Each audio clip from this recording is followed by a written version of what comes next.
Sir మొన్న ప్రభాస్ అన్న చెప్పాడు సీ సీనియర్స్ తర్వాతే మేము సార్ ఎప్పుడు మీరే ముందు మేము వెనకాల నడుస్తూ ఉంటాం సో మీ పైగా ఏ మాత్రం జలసే లేదు నాకు. మీరంటే నాకు చాలా ఇష్టం. కానీ అది మీరు నాకు చాలా ఇష్టం okay. And thanks for doing this film sir ఎప్పుడు సీనియర్సే అంతే ఆ,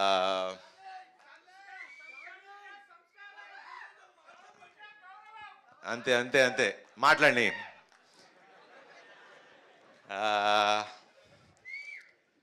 Rajanna first of all thank you. ఇందాక మీరు చెప్పింది 200% రైట్ అన్న. ఖచ్చితంగా అంటే ఇప్పుడు ఇండస్ట్రీ పరిస్థితి అందరికీ తెలుసు అండ్ ఇలా స్క్రిప్టులు రాంచి వాళ్ళు వర్క్ చేసి ప్రతిరోజు ప్రొడ్యూసర్ సినిమా సెట్లో ఉండి దగ్గరుండి చూసుకుంటే ప్రొడక్షన్లు పెరగవు, మంచి సినిమాలు తీయగలరు. సో 200% అన్న.